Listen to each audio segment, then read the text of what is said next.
அனைவருக்கும் வணக்கம். இன்றைக்கு நான் சமைக்க போகிறது நெய்ச்சோறு, அதாவது கீ ரைஸ். கீ ரைஸ் எப்படி சமைக்கிறதுன்னு பார்க்கலாம். கீ ரைஸ் செய்யறதுக்கு நான் அடுப்பில் ஒரு குக்கர் வச்சுருக்கேன். அதில் தேவையான அளவுக்கு நெய் விட்டுக்கிறேன். கீ ரைஸ்க்கு நெய் விட்டு செஞ்சால் தான் நல்லாயிருக்கும். ஆனால் நெய் விட்டால் நிறைய சாப்பிட முடியாது, திகட்டும் அப்படின்னு நினச்சிங்கன்னா நெய் கொஞ்சமாக சேர்த்துட்டு கூடவே கொஞ்சம் எண்ணெயும் சேர்த்துக்கலாம்.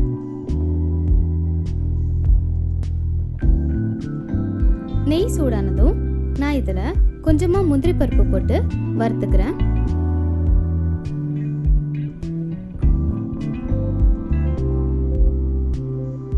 முந்திரி நிறம் மாறினதும் கூடவே கொஞ்சம் திராட்சையும் சேர்த்து வறுத்துக்கலாம்.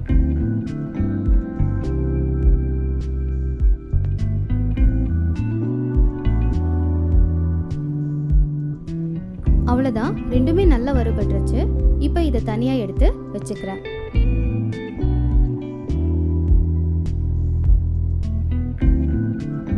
இப்போ மிச்சம் இருக்கிற அதே நெய்யில் ஒரு ஜாதிப்பூ, ஒரு பட்டை, 2 ஏலக்காய், 2 லவங்கம், ஒரு பிரிஞ்சி இலையை போட்டு லைட்டாக வறுத்துக்கிறேன்.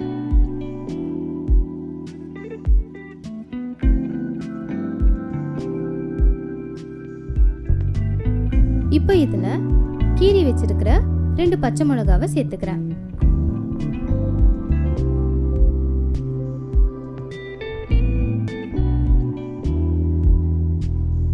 பச்சை மிளகா லைட்டாக வதங்கினதுக்கப்புறம் இப்போ இதில் நறுக்கி வச்சிருக்கிற வெங்காயத்தை சேர்த்துக்கிறேன்.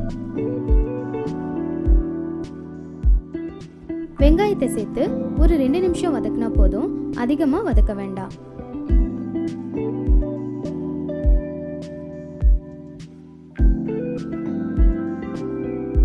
வெங்காயம் இந்த அளவுக்கு வதங்கினா போதும். இப்போ இதில் 1 ஸ்பூன் இஞ்சி பூண்டு விழுதை சேர்த்துக்கிறேன். இதையும் சேர்த்து பச்சை வாடை போகிற அளவுக்கு லைட்டாக வதக்கிக்கலாம்.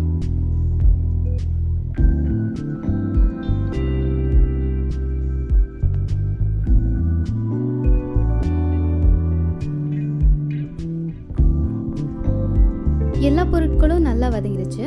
இப்போ நான் எந்த பவுலில் அரிசியை அளந்து எடுத்தேனோ அதே பவுலில் தண்ணியை அளந்து எடுத்துக்கிறேன். கீ ரைஸ் செய்கிறதுக்கு நான் இந்த கப்பில் 2 கப் ரைஸ் எடுத்திருந்தேன். அதுக்கு 1.5 மடங்கு தண்ணி, அதாவது 3 கப் தண்ணியை சேர்த்துக்கிறேன்.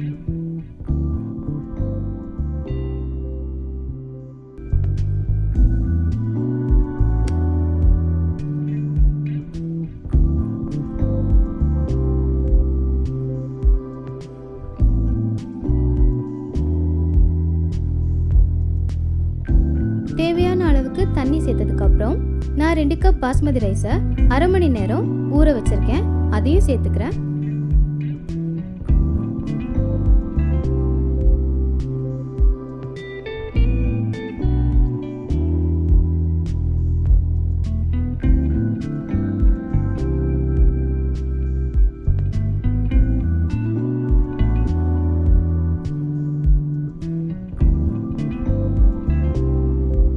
அரிசி சேர்த்ததுக்கு அப்புறம் தேவையான அளவுக்கு உப்பு சேர்த்துக்கலாம். இது எல்லாத்தையும் சேர்த்து ஒரு தடவை நல்லா கலந்துக்கலாம்.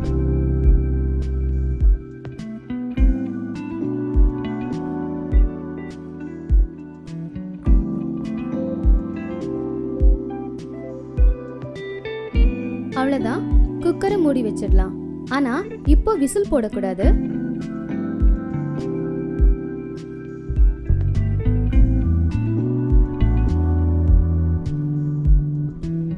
கொஞ்ச நேரம் விட்டு உள்ள தண்ணி கொதிக்கும் போது லைட்டா ஸ்டீம் வரும். அந்த நேரத்துல விசில் போட்டா போதும். அதுக்கப்புறம் ஒரு விசில் வந்தா மட்டும் போதும். அவ்வளவுதான், நெய்ச்சோறு சூப்பரா ரெடி ஆயிடுச்சு. இப்போ இதுல கடைசியா கொஞ்சம் பிரவுன் ஆனியன்ஸ், கொஞ்சம் கொத்தமல்லி, நாம ஏற்கனவே வறுத்து வச்சிருக்கிற முந்திரி பருப்பையும் திராட்சையும் சேர்த்துக்கலாம். இந்த ரெசிபி உங்களுக்கு பிடிச்சிருந்ததுன்னா லைக் பண்ணுங்க, ஷேர் பண்ணுங்க, என்னோட சேனலுக்கு சப்ஸ்கிரைப் பண்ணுங்க.